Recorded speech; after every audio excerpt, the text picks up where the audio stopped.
Bien, leamos Jeremías 33:3. Clama a mí y yo te responderé, y te enseñaré cosas grandes y ocultas que tú no sabes. Usted no tiene ningún fracaso en su vida que, cuando se lo analiza apropiadamente, no sea un fracaso en la oración. No hay un pecado en mi vida o en su vida que la oración apropiada no hubiera podido evitarlo. No hay ninguna necesidad en mi vida o en su vida que la oración adecuada no pueda solucionar. Si algo es la oración, entonces es casi todo. Y sin embargo, muchos de nosotros tenemos dificultades al orar. Y les hablo como un hombre que nunca en la vida he estado satisfecho con mis oraciones. Y yo creo que usted tampoco está satisfecho con las suyas. Para muchos de nosotros es un ejercicio que lo hacemos más como obligación. Para otros puede ser una alternativa para la acción o una excusa para la ociosidad. Pero para una gran mayoría es una fuente de poder no aprovechada. Ahora, su vida espiritual o la mía no se levantará por encima de nuestras vidas de oración. Por eso debemos aprender cómo orar. En este pasaje de las Escrituras, Jeremías está en problemas. Y está en problemas por predicar la verdad. Sedequías, el rey, lo ha puesto en prisión. Y ahí en la prisión, Dios misericordiosamente le habla y le invita a orar. Y este es el trasfondo de Jeremías 33:3, donde Dios dice: clama a mí, y yo te responderé. Quiero que note conmigo la orden o mandamiento que Dios dio. No dijo el pedido o la invitación, sino el mandamiento que Dios dio. Le ordenó a Jeremías que orara. Le dijo: clama a mí. Jesús dijo que los hombres deben orar siempre. Y el apóstol Pablo dijo que debemos orar sin cesar. Este es un mandamiento de Dios Todopoderoso, y es quien Dios toma la iniciativa. Dios le dijo a Jeremías: llámame. ¿Alguna vez ha tenido la tarjeta personal de alguien importante con su número telefónico privado y quien se la dio le dijo: llámame? Una vez un presidente de los Estados Unidos hizo eso conmigo. Bueno, me dijo: si puede hacer esto, déjeme saberlo. Esta es mi tarjeta. Llámeme. Y anotó su número telefónico en esa tarjeta. Ese momento no quise que nadie tocara esa tarjeta. Ahora ya no sé ni dónde está. Pero el punto es que si alguien importante le da su tarjeta con el número telefónico personal, eso es un gran privilegio. Y aquí está el Dios Todopoderoso, llegando hasta donde está Jeremías y diciéndole: llámame. Retrocedamos al capítulo 32, verso 17, para ver la clase de persona que hizo esa invitación. Jeremías dice: oh Señor Jehová, he aquí que tú hiciste el cielo y la tierra con tu poder y con tu brazo extendido. No hay nada que sea difícil para ti. Que haces misericordia a millares y castigas la maldad de los padres en sus hijos después de ellos. Dios grande, poderoso, Jehová de los ejércitos es su nombre. Mi amigo, ese Dios es quien dijo: llámame. Él es quien dio su número privado, Jeremías 33:3, y dijo: aquí está mi número privado, quiero que me llames. Es mi invitación para ti. La mayoría de nosotros no podemos sencillamente tomar el teléfono y llamar a los jefesotes en el gobierno, o en los negocios, o en el mundo del entretenimiento. Pero escúcheme, no hay ni uno solo de ustedes que me están oyendo que no puedan hacer contacto con el cielo. Frente a determinadas situaciones, nunca diga que no hay nada que usted pueda hacer, porque sí puede orar. Y la oración no es algo que solo usted puede hacer, es algo que todos podemos hacer. Y porque Dios nos ha pedido que oremos, y porque Dios nos ha invitado a que oremos, y porque Dios nos ha ordenado que oremos, el dejar de orar es un pecado, pero también es una invitación. Y el dejar de orar es un insulto, y también es un privilegio, y el dejar de orar es una necedad, y también es una oportunidad, y el dejar de orar es una tragedia. Y cuando no oramos, pecamos contra Dios, le insultamos a Dios, nos negamos nosotros mismos ese privilegio y entramos en una tragedia colosal y, sin embargo, fracasamos en orar. Deseo compartir con usted 10 pequeñas lecciones que he aprendido acerca de la oración. No voy a profundizar en ninguna de ellas porque las comparto con usted como quien está también aprendiendo, no como una persona erudita o graduada en la escuela de la oración. Primero, haga un hábito de la oración. Los hábitos se forman al comenzar una y otra vez aquello en lo que fracasa día a día hasta que la oración se vuelve un hábito. Segundo, elige un tiempo y un lugar para orar.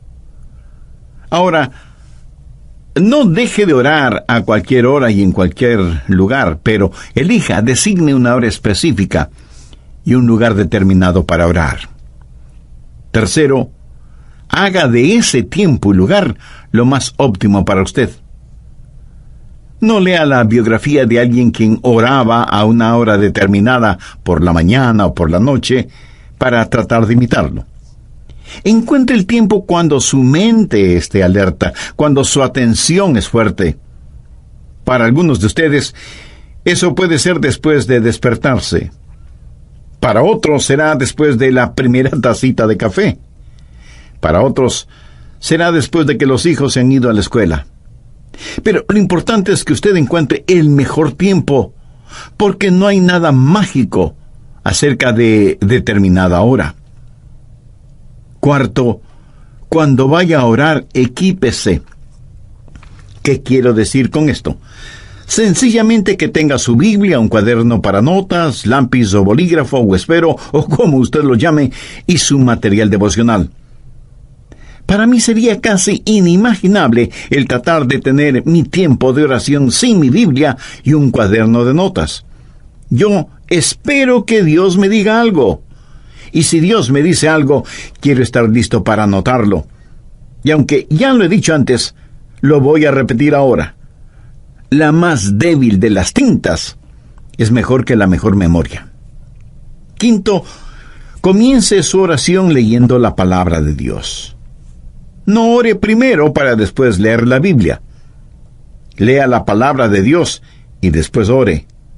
Lo que Dios tenga que decirle a usted es más importante que lo que usted tenga que decirle a Dios, y su oración será mejor nutrida, avivada, entusiasmada, instruida y guiada cuando usted se hunde en la palabra de Dios. Sexto, aprenda a orar durante todo el día. En 1 Tesalonicenses 5:17 leemos: orad sin cesar. Una de las cosas que me ha bendecido al leer la vida de Dwight L. Moody, quien fuera el Billy Graham de su tiempo, es lo siguiente, dicho por su biógrafo: nunca hizo oraciones largas, pero nunca pasó demasiado tiempo sin orar. ¿No es eso extraordinario? Nunca pasó demasiado tiempo sin orar.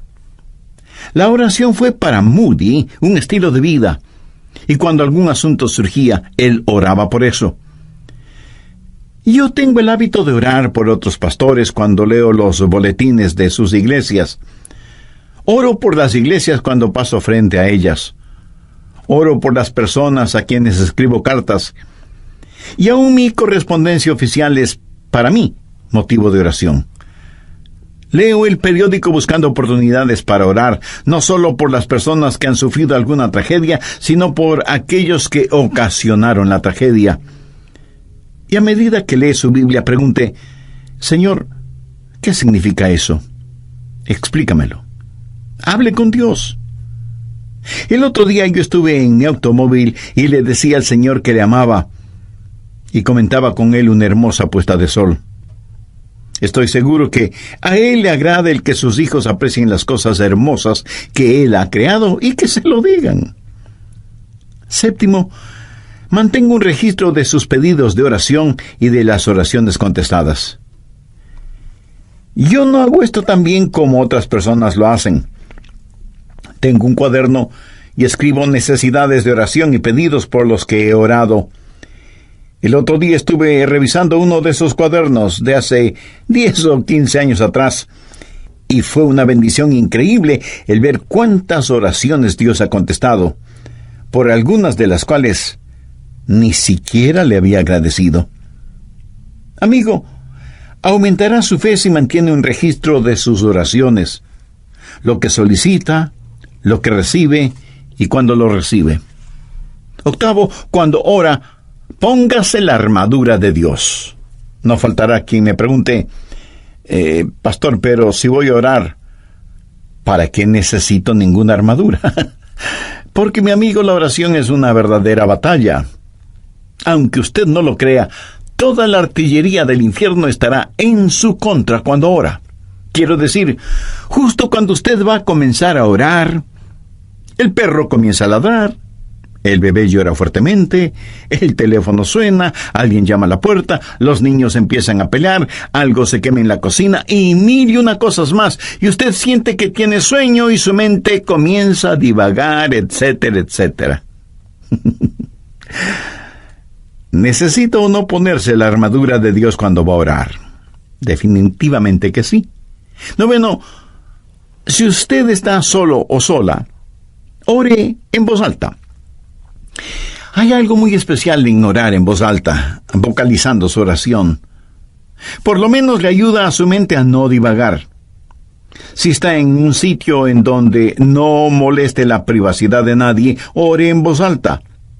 Ahora, no creo que es una buena idea el orar en voz alta cuando está en medio de una multitud. Alguien pudiera pensar que usted ha perdido un tornillo en la cabeza y pudiera terminar en el manicomio. Ahora, si su mente es como la mía, querrá hacer cualquier otra cosa cuando usted comienza a orar. ¿No ha notado cuán difícil es permanecer enfocado cuando empieza a orar? Y es justo cuando comienza a orar que su mente empieza a pensar, bueno, necesito hacer esto y aquello y lo demás allá. Bueno, tengo un secreto que lo leí en alguna parte, lo puse en práctica y da maravillosos resultados, ya se lo diré. Décimo, si la cosa que distrae su atención de la oración es tan importante y está en su mente, ore por eso. ¿Sabe de lo que estoy hablando?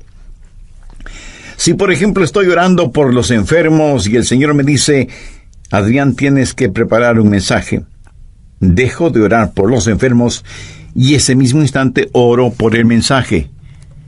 Hecho eso, puedo concentrarme en aquello que está en mi mente y que es el punto central de mi oración. Evidentemente, eso es lo que está en mi subconsciente y por lo cual quiero orar. En Mateo 21:22, el Señor Jesucristo dijo, y todo lo que pidiereis en oración, creyendo, lo recibiréis. Pero quiero que vea una segunda cosa. He hablado del mandamiento de orar. En Jeremías 33:3, Dios dice, clama a mí. Ahora, con el mandato quiero que note la confianza y la seguridad que viene con esa orden. Clama a mí, y yo te responderé. Ahora, ¿es esa la verdad o no lo es? Es la verdad. El Dios Todopoderoso ha dicho, y yo te responderé. Eso da confianza, seguridad. Y sea que usted lo entienda o no, es la verdad. Dios responde cuando clamamos a Él. Dios contesta nuestras oraciones. Es promesa de Dios que cuando le pedimos en oración, creyendo, Él nos contesta. Suponga que usted envía una carta al presidente de su país, quejándose de alguna cosa. Ahora suponga que el presidente, en verdad, lee su carta. Sí, claro. Menos mal que solo estamos suponiendo. Unos días después de que usted envió su carta, llaman a la puerta de su casa y cuando usted abre la puerta, se encuentra frente a frente con el presidente. Usted se queda sin habla debido a la sorpresa y más aún cuando su presidente le dice, recibí tu carta y vengo a darte una respuesta personalmente. Como esto más bien suena a ciencia ficción, recuerde que solo estamos suponiendo. Ahora deje de suponer. Dios mismo ha dicho, yo soy el que personalmente voy a contestarte. Y cuando Dios nos contesta, Él lo puede hacer de 4 maneras. Primero, su respuesta puede ser específicamente entregada, Usted como yo hemos pedido a Dios cosas específicas y las hemos pedido y las hemos recibido tan instantáneamente, tan milagrosamente, tan realmente, que nadie puede convencernos de que eso no fue una casualidad o una coincidencia. Creo que todos oramos en forma general, pero aquellos que hemos caminado este sendero por largo tiempo, hemos orado y hemos recibido respuesta específica e inmediata. Segundo, a veces la respuesta puede ser estratégicamente demorada. O sea, Dios no siempre contesta en forma inmediata. Eso no significa que no vaya a contestar. Dice la palabra de Dios en Isaías 30:18, por tanto Jehová esperará para tener piedad de vosotros. Y con Dios, el momento apropiado es más importante que el tiempo. Por lo tanto, su respuesta puede ser estratégicamente demorada. Tercero, su respuesta puede ser significativamente diferente. Usted puede pedir a Dios algo y Él le dará algo mucho mejor. El apóstol Pablo en 2 de Corintios capítulo 12 dice que tenía un aguijón en la carne y le había pedido a Dios que lo removiera, que le quitara ese aguijón, pero Dios no lo hizo. Sin embargo, Dios contestó la oración de Pablo, no dándole lo que el apóstol le pedía, sino otorgándole algo mucho mejor de lo que había pedido. ¿Qué pudo ser mejor que quitarle el aguijón en la carne? Una sobreabundante gracia. Pablo, escribiendo a los hermanos en Corinto, les dijo, pues que hemos de pedir como conviene, no lo sabemos, pero el Espíritu mismo intercede por nosotros con gemidos indecibles. Cuarto, su respuesta puede ser una negativa soberana. Cuando Dios no contesta su petición, no es porque necesariamente haya pecado en su vida, sino porque su petición está equivocada. Y Dios jamás le dará algo que pueda dañarle, no importa con cuánta intensidad se lo pida. Por ejemplo, una jovencita cristiana puede enamorarse apasionadamente de un joven no creyente, carnal, mundano, pero ella, cegada por lo que cree es amor, le pide a Dios que le dé a ese joven por esposo. No le pide a Dios que el joven se convierta. Dios, para protegerla, le niega su pedido. Ella, de todas maneras, se une a ese joven y esa es una receta segura para un fracaso matrimonial y espiritual. Yo creo que todos nosotros agradecemos a Dios por las oraciones contestadas. Aunque debo admitir que muchas personas ni siquiera le agradecen a Dios por haberles contestado positivamente. Permítame decirle lo que yo he hecho. Le he agradecido a Dios por las oraciones no contestadas. ¿Usted alguna vez lo ha hecho? Ruth Graham, la esposa de Billy Graham, alguna vez dijo, le agradezco a Dios por las oraciones no contestadas. Si Dios hubiera contestado cada una de mis oraciones, cuando le pedí algo, 5 veces me hubiera casado con el hombre equivocado. Y siempre estamos orando, pidiendo cosas. Señor, esto es lo que quiero. Señor, ¿puedes hacer esto por mí? Y Dios dice, no sabes lo que estás pidiendo.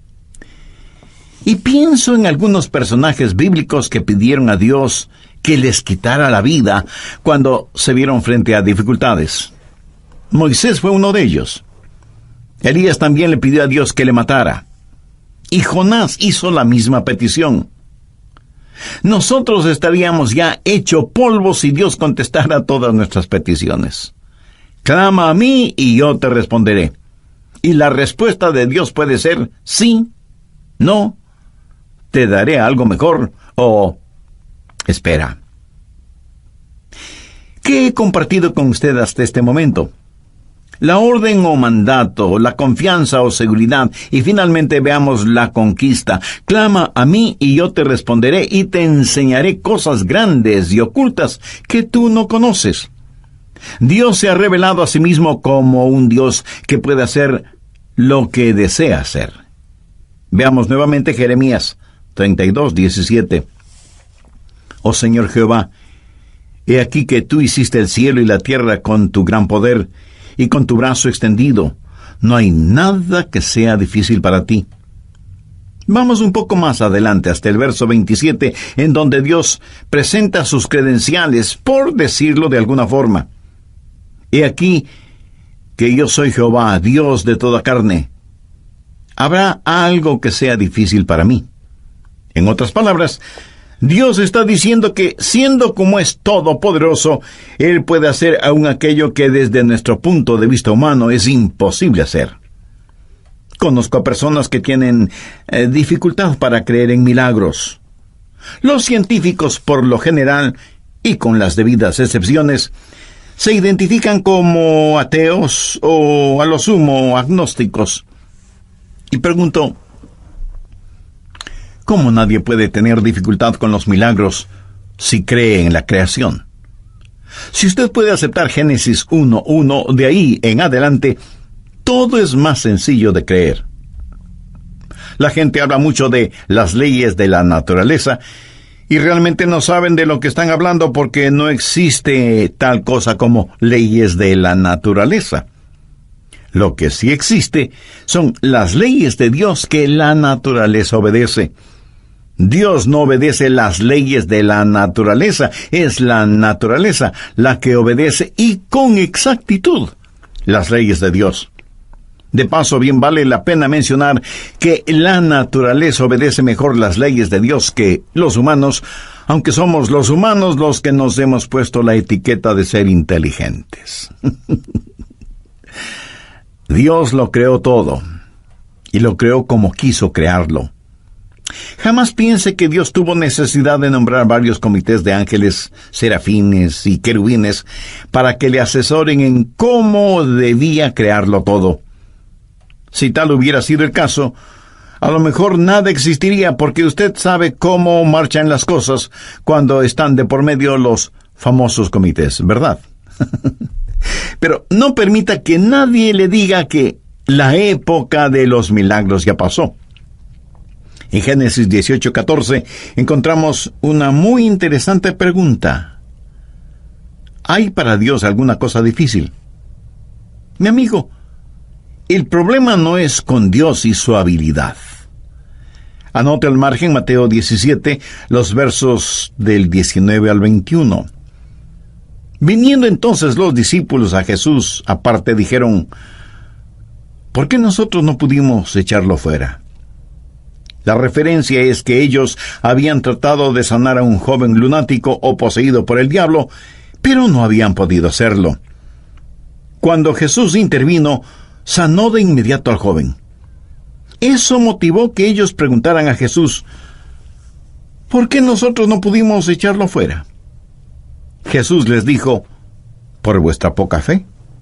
Porque de cierto os digo que si tuviereis fe como un grano de mostaza, diréis a este monte, pásate de aquí y allá, y se pasará, y nada os será imposible. Subraye esa última frase, nada os será imposible. Pero este género se refiere a la posesión demoníaca. No sale sino con oración y ayuno. En otras palabras, Jesús les dijo, la razón por la que mi Padre no les contestó no es porque no tenga la habilidad para hacerlo, sino debido a la incredulidad de ustedes. Porque si tuvieran fe aún del tamaño de un pequeño grano de mostaza, podrían decir a un monte, quítate del camino, y se quitaría. Mi amigo, la más pequeña cantidad de fe es mucho más grande que la más grande dificultad. Dios le dijo a Jeremías, clama a mí y yo te responderé, y te enseñaré cosas grandes y ocultas que tú no conoces. Yo creo que la idea aquí es algo que usted nunca ha visto, o algo que ni siquiera puede imaginarlo. Y este verso me trae a la memoria Efesios 3, versos 20 y 21, en donde Pablo, pensando en la grandeza del Señor, dice, y aquel que es poderoso para hacer todas las cosas, mucho más abundantemente de lo que le pedimos o entendemos, según el poder que actúa en nosotros, a Él sea gloria en la Iglesia en Cristo Jesús por todas las edades, por los siglos de los siglos. Amén. No hay ninguna oración demasiado difícil como para que Dios no conteste. No hay ningún problema demasiado grande que Dios no pueda resolverlo. No hay persona demasiado perdida como para que Dios no pueda salvarla. No hay promesa demasiado complicada como para que Dios no la cumpla. Clama a mí, y yo te responderé, y te enseñaré cosas grandes y ocultas que tú no conoces. Y si usted me pregunta, si pido a Dios algo que esté fuera de su voluntad, ¿me escuchará? Amigo, debe estar bromeando. Por supuesto que le escuchará, pero no le contestará. Mire lo que dice 1 Juan 5:14. Y esta es la confianza que tenemos en Él, que si pedimos alguna cosa conforme a su voluntad, Él nos oye. Sabiamente se ha dicho que nada está fuera del alcance de la oración, sino aquello que está fuera de la voluntad de Dios. Ahora, usted no querrá nada que no sea la voluntad de Dios para usted, ¿verdad? Verá, la voluntad de Dios no es algo que tiene que hacer, más bien es algo que quiere hacer. La voluntad de Dios es lo que usted quisiera para usted mismo, si tuviera el suficiente sentido común para quererlo. Dios le ama. Recuerde que la única cosa que está fuera del alcance de la oración es aquello que está fuera de la voluntad de Dios. Pero para Dios no hay problema demasiado grande, ni promesa demasiado difícil, ni personas demasiado perdidas. No hay nada que Dios no pueda hacer. De hecho, al mirar este versículo en Jeremías, clama a mí y yo te responderé y te enseñaré cosas grandes y ocultas que tú no conoces, está en realidad dentro del contexto de problemas nacionales. ¿Acaso usted no tiene un inquieto sentir acerca de todo lo que está pasando en el mundo de hoy? Dios le está diciendo a Jeremías, mira Jeremías, todo está bajo control. Ahí está Babilonia. Ahí está el cautiverio. Todas estas cosas van a suceder. En el capítulo 32 de Jeremías, desde el versículo 36, Dios le dice a Jeremías qué es lo que va a pasar, y comienza a hablar acerca de sus planes para Israel, del cautiverio en Babilonia, del regreso a la tierra, del venidero reino de Cristo, y luego le dice a Jeremías que ore. En la oración, nos unimos con Dios en regular las naciones y operar el universo. Y yo realmente no entiendo esto, pero Dios ha dicho lo que va a hacer, y nada de lo que nosotros hagamos podrá detenerlo. Y sin embargo, se nos dice que debemos orar para que venga su reino. Sabemos que un día vendrá, pero se nos dice que debemos orar. Preparando este mensaje acerca de la oración, no pude dejar de pensar ¿qué arma es la oración en tiempos de calamidad nacional o en tiempos de cualquier clase de calamidad? Varios países del mundo tienen ya cohetes con cabezas nucleares, teledirigidos, y que dan en el blanco con precisión absoluta.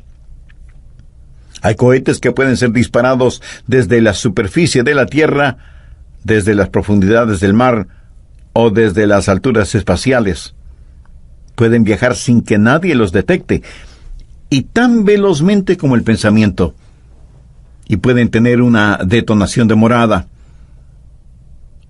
Y si al decir lo que voy a decir usted piensa que estoy cambiando de tema, no es así. Solo escúcheme atentamente. ¿Sabía que en Juan 17 Jesús oró por usted y por mí? Veamos el verso 20. Mas no ruego solamente por estos, sino también por los que han de creer en mí, por la palabra de ellos. Ahí usted puede poner su nombre, o yo puedo poner el mío.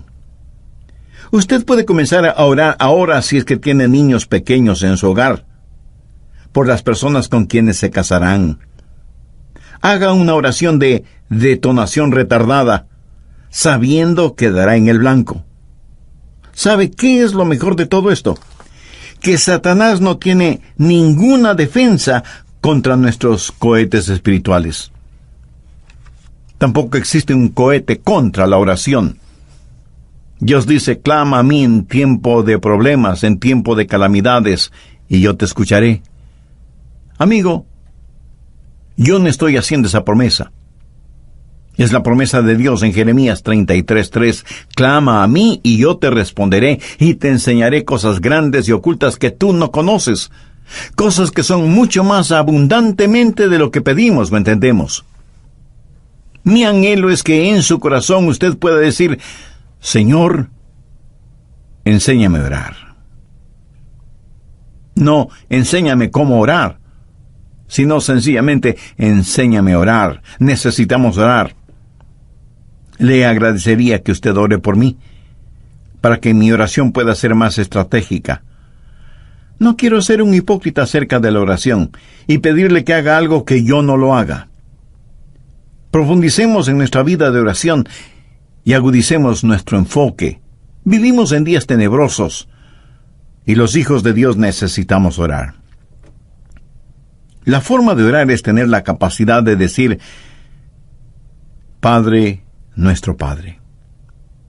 Pero Dios no puede ser su Padre a menos que usted haya nacido en la familia de Dios. Y para eso, la Biblia dice que hay que nacer de nuevo.